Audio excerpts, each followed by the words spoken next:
into the second week now. Just what do you think about the energy you've seen to this point in spring practice? Yeah, I mean, I feel like everyone has good energy right now. We just got to sustain it through the rest of spring because everyone's always excited to put the pads on for the first couple times, and then yeah, we just got to sustain that energy throughout the whole camp. What have you seen from the two new guys at your position in Lawson and Pierce? Yeah, I mean they've been doing good. I mean it's just buried in the playbook right now because it's a big transition from high school. Cause that's how I felt about it. But yeah, they're getting it and they're making a lot of plays, so they're looking good. For a guy who's already accomplished as much as you have in your first 2 seasons, what are you looking to get out of this spring in terms of improvement in areas you're trying to get better in? Mm-hmm. Yeah, I mean I want to continue to get stronger, like in the weight room, and really focus on like the small details of my game, like throughout my route running, and just be able to be more dominant in the run game too. What's been the biggest difference that you've seen so far with Coach Bobo running the offense? I mean, he's been throwing a couple wrinkles in there of his own. I mean, he's been doing a good job. I mean, we kept most of the same terms just because it's a lot easier of a transition. He made an easy transition for all of us. But yeah, I like what he's been doing, throwing a few wrinkles in there that I like. So kind of like the tight end room look different and utilized different when you don't have that freakish athlete in there like Darnell was the last couple of years. Yeah, I mean we're gonna miss Darnell. I mean he was like a first round pick. So I mean, always gonna take a little bit of a hit like that. But I mean Delp's coming in there. He's put on a little bit of weight and he's been blocking pretty good so far this camp and just has to sustain and I mean I'm just trying to fill that role. What ways do you feel like Oscar has grown going into his second year? Yeah, I feel like knowing the playbook coming in because I mean first spring you're buried in it like I said, and then second spring you're more comfortable with the whole offense and everything. He's been here for a whole year and he's just been doing a lot better. I mean moving people, route running, just everything is just on another level. How has your role changed as somebody that's been around for a while? You know, how has your role changed as maybe a leader now? Mm-hmm. Yeah, I think. I mean, yeah, it's definitely changed a little bit just because I'm one of the older guys now, which is kind of shocking me because I mean I feel like I haven't been here very long. But I mean I'm just trying to maybe do a little bit more, take a little bit more of a leadership role, even though I mean we'll see. What have you learned about Carson and Brock maybe that you didn't know before as they've gone into this spring? Yeah, I mean they're both great dudes, and I mean they've been around for a while too. So I mean it's just gonna be a QB fight, and I mean they're dueling out. It makes them both better. So yeah, we'll see what happens. You've lived with Brock. Have you, and you've obviously known him dating back to your time as recruits. Have you noticed a change in him, or has anything been different with him, given spring he does have a bigger opportunity, a chance to potentially win that starting quarterback job? Yeah, I think I feel that a little bit. He kind of like has a different like sense of urgency and a sense of focus to him. Just getting up, studying the playbook, studying what we had that day, and he just. I mean, I'm proud of him. He just seems a lot more involved in everything that's going on. Does it mean less hunting trips? Oh yeah. Yeah, maybe a little bit this spring, maybe a little bit more stuff, a little bit less stuff. What have you noticed from RaRa and Dom, the two veteran receivers that came in? What sort of stood out from this early part of spring about them?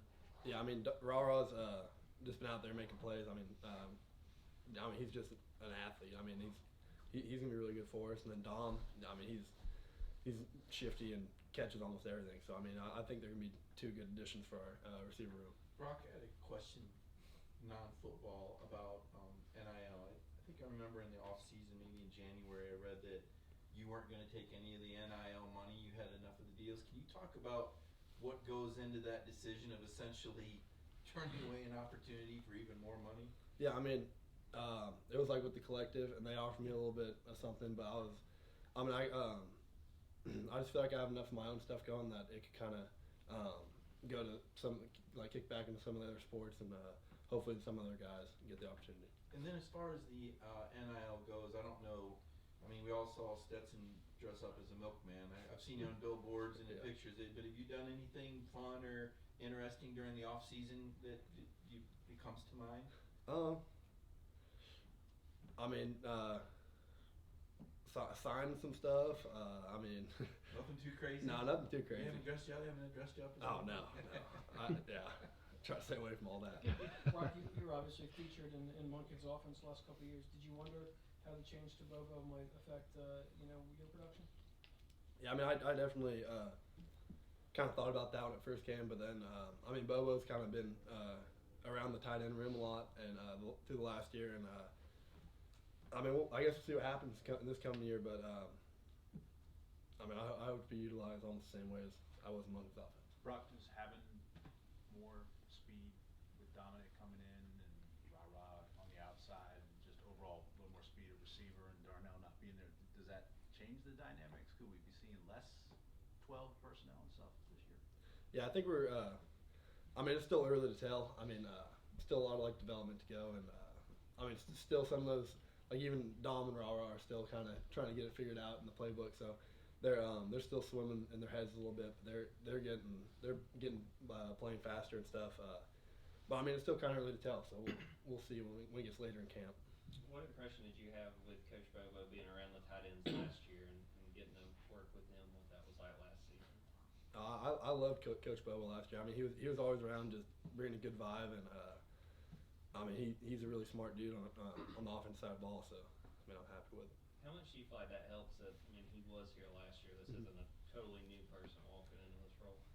Yeah, I mean, I think it was good to have him like come in that year because I mean, everyone got used to him being around and used to his personality, and it wasn't like we're bringing in a brand new face from outside, not knowing a thing about it. So, and he knew all of us, so that kind of helped the transition too. We heard Javon talk about it last week, and Kirby mentioned it out there today at practice, eating off the floor. What exactly does that mean, and what kind of actions are y'all taking to show that kind of mentality? Yeah, I mean, we're just got to keep working and just stick to our roots and stick to the standard and just never just do anything that's not that. I mean, we can't stray away from the things that have been working. So, how important are guys like Davis Day and Drew Sheehan, and what's your relationship with some of those kind of guys that don't get a lot of the credit as the guys on the scout team do? Oh yeah, I mean they put in just as much time as we do. I mean, they're always out there, always bringing a good vibe to the tight end room.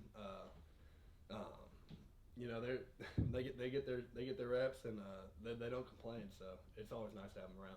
Brock, when it comes to your, obviously you've had a fantastic career, and we're still kind of getting to know you as a person. You keep it pretty vanilla, but I don't know if I've ever seen you look angry. Like when you play football, is there an angry Brock we don't see, or is this pretty much what we see is what we get even on the field? Yeah, I mean I don't really get too high or low during games. I feel like I'm just kind of always. I mean I'm pretty chill on the field for the sport that we play. I feel like.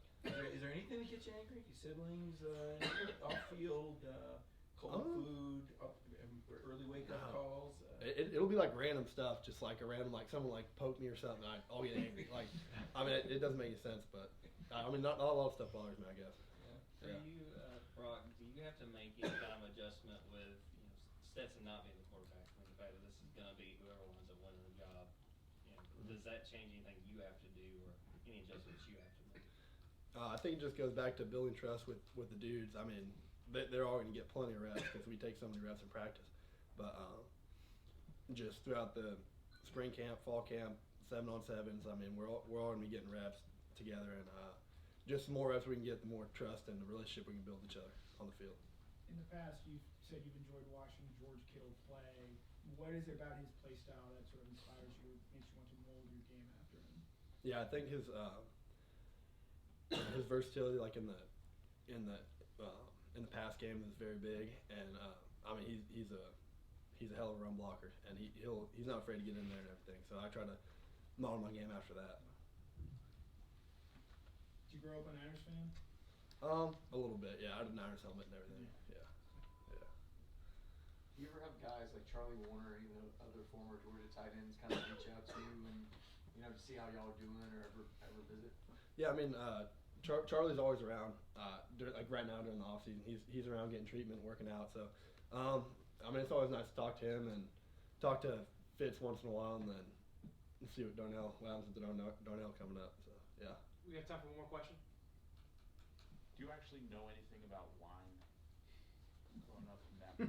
I actually do not. No, No. I have no clue. No. Nobody in the family, nobody knew. I know people, but I don't know. I don't know why I'm that good. Thanks, Yeah. Rob. Just on the Yeah. Not yet. He's not old enough.